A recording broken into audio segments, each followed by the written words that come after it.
I'm Caz Parker for MMH, the home of rock radio, and I'm joined today by guitarist Dallas Dwight from the fantastic The LA Maybe. And we've got together today ahead of you coming over here for a little UK tour. So thanks for catching up with me. How you doing? Yeah, we're doing great. We're so excited to get back over there. We toured the UK in May, kind of. We did like 4 or 5 days. Yeah, And yeah, we're coming back in December for about 14 days. So yeah. we're really excited to get back over there and see your lovely winter weather. Well, yeah, and you know what? Today's a perfect day. If only it can stay like this, because there's no rain and there's blue sky and the leaves all look beautiful. So let's keep fingers crossed for that, although it does often I rain up doubt it, north. but and we'll see. We will see. We will see indeed. So you are extremely busy all of the time from what I see on social media. So I do want to cover as much of it as we can today. So Sure. first of all, though, let's talk about how you're kicking the tour off, because you're starting off by playing at the fantastic Winter Rocks Festival on the main stage Saturday, going on right before the headliners, the New Roses. So that's exciting. Now, you said you came over in May. I saw you for the first time at Call of the Wild. And you know, I've got to say, I'd never seen you before and I hadn't listened to any of your music, and I was actually blown away. Because I love it when I see a band for the first time, not knowing any of their stuff, and you held my attention. It was a really entertaining show. So top marks. I loved it. It's Yeah. fantastic. So Yeah. let's tell everybody else out there what they can be excited about. So what can they expect from the LA Maybe show? Yeah, it's just good, raw rock and roll. We definitely fit in that kind of new wave of classic rock that's happening right now. And I mean, if you like, Guns N' Roses or AC/DC or that kind of thing, you're gonna like us just fine. And we also try to put a little bit of humor in the show. So there's a little bit, a few moments where we kind of bring some levity to it. It's not always so serious all the time. So that's something we do that I haven't seen a ton of bands do. So Yeah. and we're not like Steel Panther, like we're not a joke band, but we just bring some humor to the live show. That's pretty much it. If you listen to the album, Yeah. you'll get it. The Yeah, no. real raw rock and roll. But that's kind of we just we try to just lighten it up a little bit. You absolutely do. And I loved that. I thought it was absolutely brilliant. It was fantastic. It went down so well. So I'm excited. I'm excited to see you again. So I read that you've been described by classic rock as being familiar enough to capture your attention, but unique enough to keep it. And I'd absolutely agree with that. I think that's spot on, because like you said, you do have the best time when you're on stage, and that really projects to the audience. I think it's really, really important. So I think that humor that you bring to it, it's something a little bit different. So absolutely agree with that. So again, people, if you haven't seen them, you need to. That's what I'm Yeah, going to say sure. there. We're excited to do Winter Rocks too. Never done that festival, so I don't know what to expect. But we played Call the Wild with the New Roses, so we're Yeah. buddies with those guys. So it'll be good to see them again. But other than that, don't know what to expect. So we're excited. We're going into it kind of blind, but we're really excited to be there. No, it'll be great. It'll be great. And I'll probably be introducing you on stage with my pal. So yeah, Oh, cool. they make us work for our money at Winter Rocks, but it's all good. It was a really good festival last year. It was the first time I'd been, so I think you'll enjoy it. I think it'd be great. But so Yeah. you've got you said 14 dates. I think I read about 9 actually. So Yeah, they were over there for 14 days. I think 9 dates. that's it, nine dates. So knowing you've been over to the UK before, I've got a question for you. So is there anything that you look forward to when you come over here? Like, I don't know. I mean, for example, I think we do like tea and beer and curry and chocolate better than the US. So is there anything that you go, you know what, when I go to the UK, that's what I'm having? We missed Indian food and tea last time. Oh, oh, So we'll be trying that this time, I'm sure. But other as far as like specific cultural things, I'm not so sure. But we're super excited to go back to Blackpool. We went there last time and had such a good time. So going back to that yeah. venue, the Waterloo and with Ian Fletcher and all them, it's going to be super fun. We're really excited to go back there. That was one of our favorite places we've played. So Oh, it's such a fantastic venue. I can't. yeah, and so much history and stuff like that. So Yeah, and a nice range of beers as well for you to try. mm. But don't let them give you the chili, some sort of chili vodka shot. It's horrible. Don't let them give you that while you're there, because it's nasty. So, and I've had to do it, and I'd recommend you don't. So that's one thing I wouldn't recommend in the UK, although you could probably get that all over the world, I'm sure. So yeah, take it from me. Okay, so You released your album Dirty Damn Tricks back in 2021, and there's been a couple of special re-releases as well. And you just brought out a new single at the very beginning of this month, Down to Fight. So how pleased are you with it and how it's been received? Yeah, it seems to have been received really well. We've only heard positive things, so we're just working on kind of the back end, getting it in front of more people because everyone that's heard it seems to like it. So Yeah, we it's want to wicked. just make sure that the most people can hear it as possible. Yeah. All right then. So what's your favourite track to play live? I really like Oh Sugar. It's usually our show closer, Ah, and yeah. we stretch it out with a lot of live moments that turn a 4-minute song into about 8 or 9 minute song. So Yeah. we're always excited to play that one, and there's a lot of crowd interaction. It's probably one of the most fun moments of the show, I would say, for sure. Yeah, definitely. And you know what? You've got to save the best till last because it just leaves everyone on a high and you as well, doesn't it? So yeah, Yeah, always for nice. sure. And plus they're all epic tracks, but you got to pick one because that was the question. So there you go. Yeah. All right. So you just did the Kiss Cruise 11, didn't you? Yeah, That's it was pretty really flipping awesome. epic. Yeah, it was cool. We yeah, just spent a week on the high seas with Kiss and Sebastian Bach, Richie Kotzen, Stryper, Nice. Vixen, tons of bands. So it was Yeah. fun. Well, I'm familiar with the rock cruises. I do the Monsters of Rock cruise. I've been doing them since 2014, and it is just the best. It's literally the best thing ever to do. Yeah. So did you? I mean, obviously, I'm sure you enjoyed it. Did you get to meet Kiss at all? Or They a little bit. They kind of kept to themselves pretty much, yeah, but definitely hung out with the rest of the artists. Black Label Society was there, so everybody. We were just all in the same areas most of the time, so you couldn't yeah, not hang out with them. So it was you just start striking up conversations with people, and it's amazing who you meet and the yeah, incredible people that go on those cruises. So, and it was so cool. Whenever we had some downtime, we would just walk the boat, and we couldn't get 20-40 paces before we'd stop and talk to someone that yeah, we ended up being friends with or something like that. So it was just a yeah. really good environment for being a new band like us, for sure. Yeah, do you know what? It becomes like a family. I mean, I remember saying in 2014, this was going to be a one-off trip of a lifetime, and then I think I'm 9 cruises down now, which is Yeah. insane when you think about it, because I'm paying for it as well. I'm not in a band, so but it's the best thing ever, and seeing the same people, building the friendships with the bands, which is epic, especially from a fan point of view. They become your friends because you do spend proper time and you see each other cruise after cruise, and the American friends that I've made that I only see once a year, I love it. It's the greatest thing. And you can't imagine you're on a cruise ship.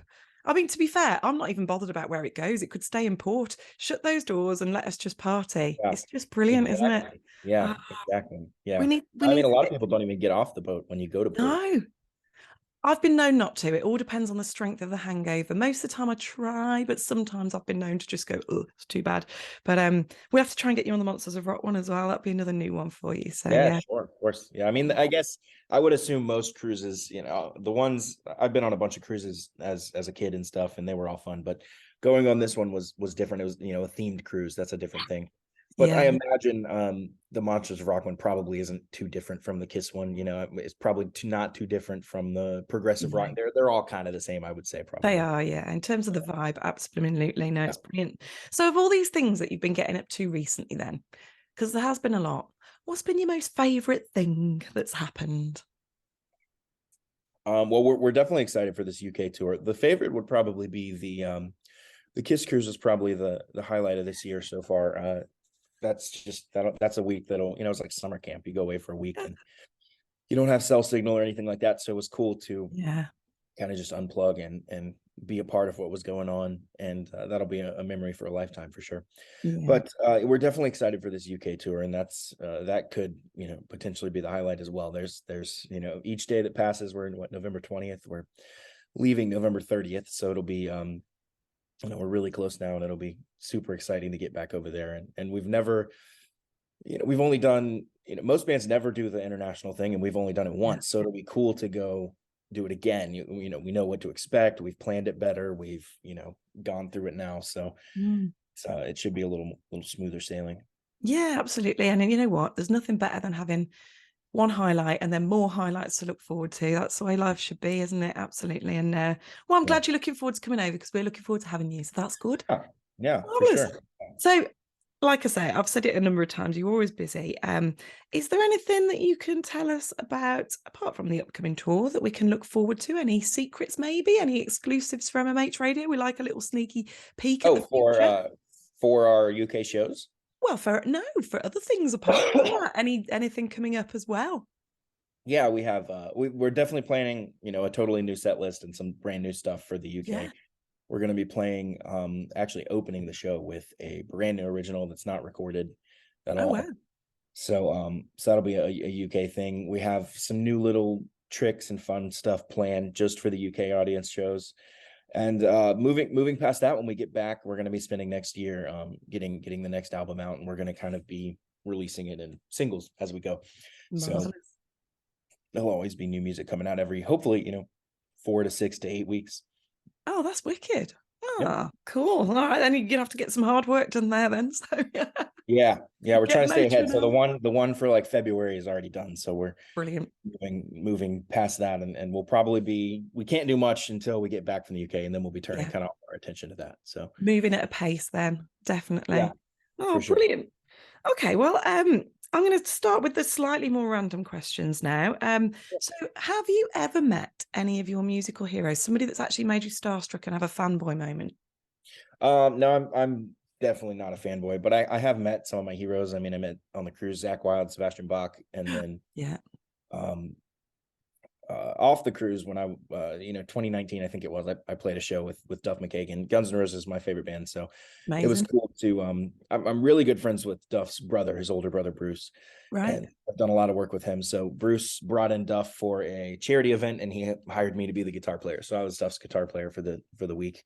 Wow. And, yeah, that was probably the closest I've been to starstruck, but still, I usually don't approach people like that. Yeah. I much prefer to approach them as peers. So it was a lot easier to do that when, just sitting on the couch and I'm playing an acoustic guitar, and he sits down next to me and he starts asking me to teach him what I'm playing and stuff. So that's pretty wild, but you know what? That's still got to be a little bit of a pinch me moment. It has to be. It definitely was. But I'm not the guy that runs up to Duff and is like, "Hey, can you sign my blah blah blah? I love Sweet Child of Mine." Like, that's not me. No, and to be fair, I hear what you're saying, and I probably wouldn't do that either. But I do think I actually quite like it sometimes, because so many people are really down to earth, and it's lovely that you can just relax around them. But I do sometimes love those pinch me moments, or those moments where I get a little bit nervous and I'm like, oh God, I'm actually in the presence of greatness here. I love it. I just think it's nice to still. It is cool. I mean, it reminds me that it's still awesome to be a fan. Yeah, absolutely. On the cruise, we were watching, one of the bands, I don't remember which one, we're standing in the artist section, just kind of watching side stage, and I look over and Paul Stanley's standing right next to me, just watching the show as well. So it's just kind of like, oh, Paul Stanley, cool. Yeah. And see, I'd have been like that. I'd have been like, I'm just going to take a selfie of myself, but with you in the background. Yeah, I'm sure he'd love that. But there was people behind him, like kind of just staring at him, hanging over the fence with like all this stuff to sign. It was like, you gotta just leave the guy alone, man. There's everyone on this boat wants his signature. Just give him a second. He's just a person, No, absolutely. There's a line, isn't there? And sometimes it's nice not to cross it. So I think there's a time and a place. If you're at a VIP meet and greet or something, have your stuff ready to sign, whatever the parameters of that are. But other than that, I'd rather walk away with the memory and the story than a picture that I'm never going to look at again, or a autograph or something like that. I don't even think I have any autographs from anybody. So it's just I much prefer to just have the memories and walk away feeling like a little bit like peers. Obviously we're not anywhere near that level, but there's just a musician kind of wink and a nod, like, I'm in it too, we're all in it, that kind of thing. Yeah, no, definitely. You're certainly playing it cool. That's wicked. So all right then, another musical heroes question. If you could sit down and have a chat with anybody that you respect, dead or alive, any musician, who would you choose? Someone you haven't already done that with, obviously. Well, for me, it would be one of the Guns N' Roses guys for sure. So I'd say Slash, but I know he's not much of a talker, so I guess I'll say Axl Rose. Yeah, that would be interesting. That would be really cool, because I would just love to sit down with that guy and for any length of time and just listen to him say any number of sentences that kind of let me know how his brain ticks, because he's so mysterious, and all of his lyrics are just so masterful. So I'm really interested to where that comes from inside him, because I mean, he's written some of my favorite lyrics of all time, and lyrics that have resonated with generations. So that would be really interesting. And I guess I could zoom out and say any of the people that wrote any of the lyrics, you know, singers, songwriters, whoever, for any of the great classic rock bands. Yeah. I think that would be really cool. But yeah, I mean, the easy answer will be Slash, but like I said, I've heard he doesn't really talk that much. Even like Duff said, yeah, he doesn't really talk. He just sits there and plays guitar. Like, I've known him for 30 years, and I barely, like, you know. Yeah. So if I'm giving you that one opportunity in this interview, you don't want to waste it on someone who's not going to chat back to you. So let's go with Axl. Yeah, sure. No, that's cool. I mean, I love Axl as well, but I know what you're saying about lyrics. I listen to lyrics, and I like to I love it when I hear stuff and I think, how did they think of that? Where did that come from? It just constantly blows my mind all of the time. I'm a person who likes lists, and I've got a list on my phone of favorite lyrics ever, because I just find it so impressive, because I couldn't do it. I just don't know where it comes from. So constantly impresses me. So yeah, you're right. So, okay, then next random question then. In the film of your life, if there was going to be one, who would you get to play you? You could pick anyone you like. Chris Pratt. I love Chris Pratt. Oh yeah, I love Chris Pratt as well. Yeah, I'll go with Chris. I like Chris brilliant. Pratt. Also, then I'd get to just hang out with Chris Pratt, and that'd be cool. Yeah, exactly. You'd be getting to tell him what to do and what to say and how to say it. Yeah, that'd be really cool. Yeah, definitely. Okay. I'm going to backtrack a little bit to. I've got a whole list of questions. I just pick what I think as I go. Sure, yeah, of course. Have you ever had an embarrassing moment on stage? On stage, quite a few, I'm sure. One that stands out is this is a long time ago, a different band. I was standing up on the very, very front of the stage. They had these little risers, and I'm standing, and I'm kind of hunched over playing, and I throw my head back to, you know, sling my hair or whatever, and slam my head into the speaker. The speaker was hanging down real low. So that was really fun. Oh God. Did you have to just pretend it didn't happen and just carry on? Yeah, you kind of just have to keep going, for sure. Other than that, no, I haven't, like, I don't think I've, like, fallen or anything crazy. Oh, that's good then. Just little stuff like that. I've come close, but I usually catch myself. Just in case. There's always time moving around. All of a sudden, you realize one of your feet's hanging off the stage. You're like, oh, that was close, you know. Yeah, absolutely. Oh my God, yeah. Well, there's still time. You never know. We move a lot, so we get pretty good at spatial awareness and a tornado of hair, and you figuring out where, you know, you can, where you can't, and stuff like that. So, and the downside, we still bump into each other from time to time. Yeah, and the downside is the odd video phone cameras. So yeah, it happens, and you know it's been captured, and you just think, brilliant, thanks for that. Yeah, sure. If you play enough shows, it's going to happen. So, you know, it's going to happen, isn't it? It's better than just standing there being boring. It definitely is. Exactly. All right, then. So if you could possess any superhero power, what power would you want to possess? I've thought about this a lot. There's one power that I think would be too powerful, and that would be kind of like the power to control time. So I like that though. If that's on the table, I'll take that. If not, invisibility would be pretty cool. Okay, so invisibility means you probably want to get up to some sort of mischief. Yeah, just sneaking into places, get into concerts for free, get in planes for free, do everything for free. So draw silly moustaches on people's faces. Yeah, it'd be a money thing. You could just save all the money. Yeah, exactly. But no, I quite like the time one, because actually I've got a time machine question which I wasn't going to ask you, but so if you could control time, would you go back in the past, change something, relive it, or would you go into the future? What would you do? I'd probably go back in the past to back when there was only like 3 bands. Yeah. And then just be a superstar because there was only 3 bands. Yeah. Just go to the past and join. Yeah, it's so funny, you know, when we had like the Beatles and the Stones and Zeppelin, it was like that's so awesome, and their music's amazing, of course, but it's like there was also only like 5 bands. So of course the ones that could release any music whatsoever we're going to be famous, like, you know. We were just kind of getting into that. So now there's, you know, 5 million every day. So it's like, well, okay, you're kind of getting lost in the noise, but there was no noise back then. No, not as much, at least. It was a whole different world, wasn't it? The beginnings of everything that we know and love. So yeah. Okay. Yeah, it's interesting too, going back and seeing the musicians and their herald is the greatest of all time. But if you put them up next to musicians today, it's like, Yeah. it's like people from medieval times versus people today. It's like the biggest, strongest guy back then was probably like 5'7". Like, Yeah. Now you have 6'10" giants, and it's just like, nah, this is different now. Like, no, it's the forefathers, isn't it? It's where it all began. So you're right. There's still a significant place in history, and they will or the always other be metaphor I heralded in use that is way. it's like, hieroglyphics versus the iPhone. It's like, Yeah. we started somewhere and that's great, but we've evolved so far. Yeah. Well, Things who knows, in 50, 60 years time, maybe they'll be talking about the LA maybe and going, look at what they did. well, Greatest hopefully, musicians of our time. yeah, we can only hope. The fascinating part is that rock and roll is still so young. Most of the people that created rock and roll are still alive. Yeah. So it's going to be really interesting in the next 10 to 20 years when they're all not alive anymore. That, what happens then. That's why bands like us started, because somebody's going to have to pick up that torch. Right now, all these bands are doing all these farewell tours and all these long, call it a cash grab, whatever you want, whatever they're doing it for.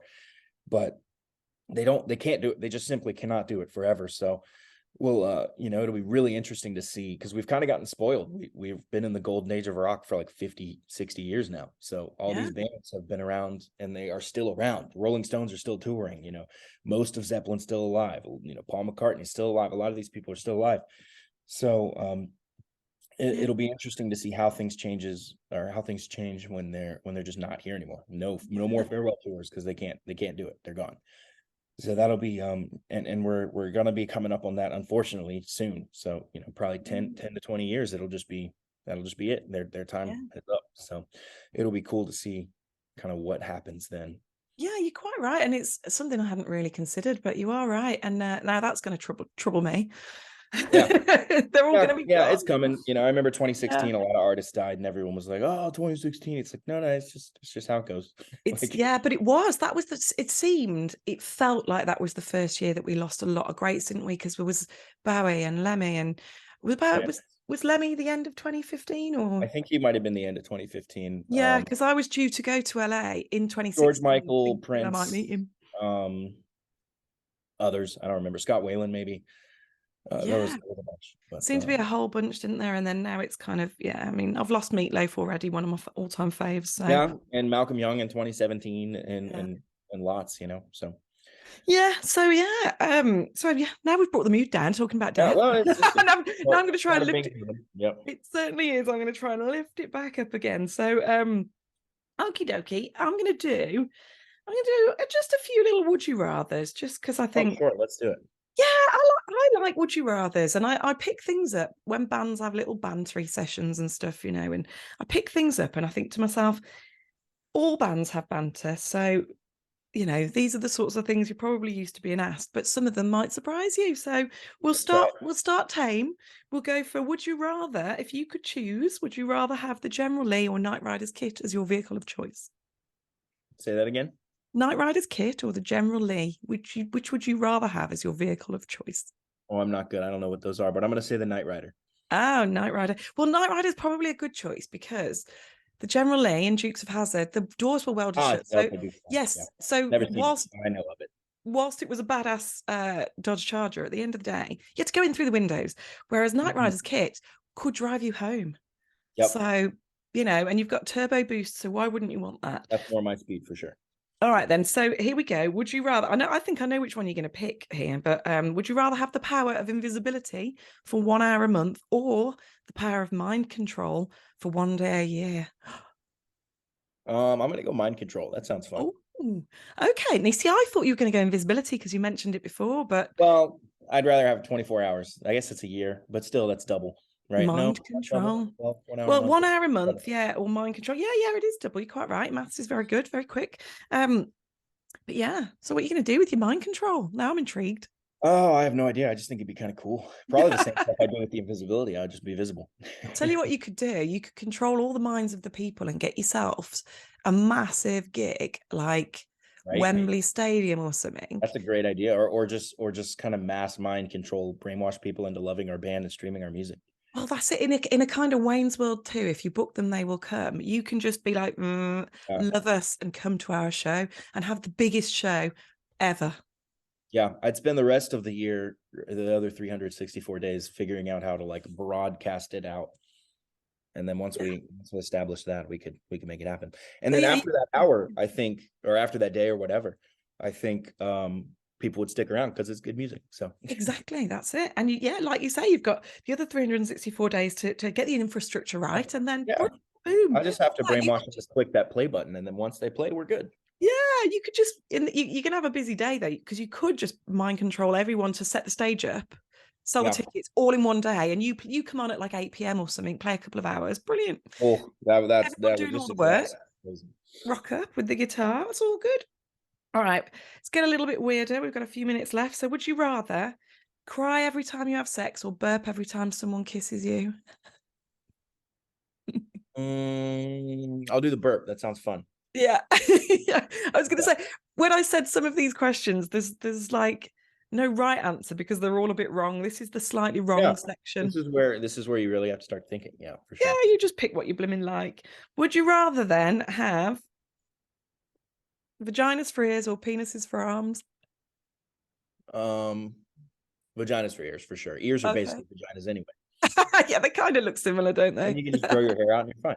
Grow your hair, you wouldn't look so weird, all of that stuff. You might not be able to. You can't do shit. You're just you're done. You just checked out on life there. You'd have to fashion a little hand thing so you could still Yeah, play you'd be like guitar. Captain Hook or something. Yeah, exactly. It's doable though. I think I've seen people with no hands play the guitar, so it's all doable. Yeah, true. Anyway, that is your choice. And stuff. It sounds expensive. It does. But that's your choice. You chose the vaginas. All right. Would you rather sweat, milk, or jam? Milk, probably. Oh, really? Okay. Both are bad, but I'll go with milk. Yeah. At least then I won't be like sticky. Yeah, you won't be so sticky. There is that, definitely. Okay. Right. I'm going to ask you the weirdest question that you're ever going to be asked in your life, and you won't have heard this before. And I love it because it's so weird. Would you rather have a 12-inch belly button that sways to the music or accordions for legs? Neither one of those sounds good, but I'll do accordions for legs. Okay, good. So we're making music wherever you go. We could probably, yeah, that's true. We could probably also figure out some sort of contraption where we can like jump super high or like launch off stuff. That'd be really fun. Sorry, let me just close that off. Sorry, Zoom telling me something. But yeah, you could absolutely, and I reckon that could form part of your interesting stage show. Like they bring you out, basically. You get a bit of you get your accordions to play how you want them, and you can be a new part of the show. I'm sure we could figure out a way to mute them too. We could get in there and cut something or whatever. No, you can't mute them. That's not part of the would you rather. They're stuck with you for life. Well, if I have to live with it for life, I'd figure out something. Yeah, exactly. You definitely would. All right, then there endeth. I can't beat that one. It's my favorite one. But there endeth this very, very silly section. So just before we close off, what would be the dream achievement for you for the band? So you can go as big, bold, and brash as you like, but what would you love to have? Oh yeah, we just want to be known as one of the great rock bands. So that's our goal. That's what we're working towards. We're writing the best music we can, playing it the best we can live, and we have the best musicians we can, or the best musicians we can be. Yeah. And yeah, we just want to kind of go down as one of the great rock and roll bands. So we'll see what happens. We're still super new. We've been doing this for like 2 years. So yeah. And it's incredible what you've achieved. Like you say, I mean, not many American bands do get to even tour the UK. So I think considering how young you are as a band, you're already doing incredibly well. So hopefully this can only just get better and better, and you can achieve that goal. And why not? And if you haven't got that goal in your sights, what's the point of doing it? You've got to do it to be the best you can be. Yeah. Otherwise, what are you aiming for? Yeah, we're definitely not hobbyists, that's for sure. No. Not that there's anything wrong with that. That's just not what we are. So we're all lifers for sure. No, for sure. No, I wish you all the best with that achievement, and I absolutely will be supporting you along the way. So just to close off then, thank you so much for your time, because it has been awesome chatting to you. Sorry, thank you so much. Sorry, I took some weird stuff at you, but I like to do that. Perfect. Thank you so much for having me, and we'll see you when we come over there, right? Definitely, yeah. Well, yeah, I will be part of the team at Winter Rock, so you'll see me. I'll be introducing you on the stage, so definitely. So that's good. So for everybody that is watching, what I would like to say before they go is don't be sitting at home wondering why everyone else is out having a good time when you could be buying tickets to go and see an awesome show. So there are plenty of shows. Winter Rocks Sheffield, go to that one. Or you've got Crumlin, London, Blackpool, Bradford, Carlisle, Edinburgh, Norwich, Bournemouth, and Bridgewater. So plenty of choice all over the UK. So people need to get their tickets booked. Yeah, we've created a short link for you. It's just lamaybe.com/UK tour. Go straight there. And that'll bring you to the ticket link, the page where you can get tickets to any or all of the shows. I know you guys have a pretty small country, so it's nice. You guys can go to multiple shows if you don't mind. A 2 to 3 hour drive, which a 2 to 3 hour drive over here is a joke. I drive, the longest drive we have is we're doing Edinburgh to Norwich, which is like 8 hours. Yeah. I can drive 8 hours and still be in the same state. So yeah, you can. Exactly. Yeah, so 2 or 3 hours. You're not out of the city, are you? In some places. Yeah, it's pretty funny when I hear people from the UK be like, "Oh, it's so far. I have to drive like an hour and a half." It's like I know. Well, it's not like everybody. That's so close over here. Yeah. We drove not everyone thinks like 25 hours or so. Yeah. Not too long ago to Oklahoma, which wow, is like that's halfway through the country. So we weren't even, when we started from like our city to LA, which is the total opposite of the country, the GPS has like 2 or 3 days or something crazy. Crikey, that's insane. Yeah, we'd probably get a flight for that in the UK. Yeah. It's much simpler, isn't it? Well, there you go. Well, you'll come over here. You'll find it's like being inside a postage stamp because it's a tiny little country, but across the country, the accents are all different. We have different names for things. It really is. So sometimes you won't understand what people are saying. Mm-hmm. You'll just have to bear with, especially in Scotland. You'll be baffled all the time. Yeah. I had a few encounters with locals over there where they were talking to me and I was just like, you're gonna have to say that again. Like, I don't know. And I looked at someone else like, what is he saying? And I'd have to kind of piece it together word by word. Oh, this might be what you mean, So but most people over there the accents are just lovely. But occasionally you stumble across someone, you're like, is this English? This is not the language I speak. Like, this is totally different. Like it feels a little bit like that sometimes for people who do live in England as well. We get exactly the same. Some of the really strong accents. Norwich will be interesting. There you go. That's another strong accent. Oh yeah, that'll be cool. We're super enjoy that one. That one will be fun. Brill. Well, listen, thank you so much for your time. It has been fab. And I hope everybody gets out to come and see you because it's worth it. So do it, people. Listen to me. I speak the truth. I only speak the truth, having seen you before. So yeah, really excited for you to come over. So can't wait. And let's hope that this interview gets other people motivated as well. Awesome. We'll see you guys there. We're excited to come. Yay. Thank you.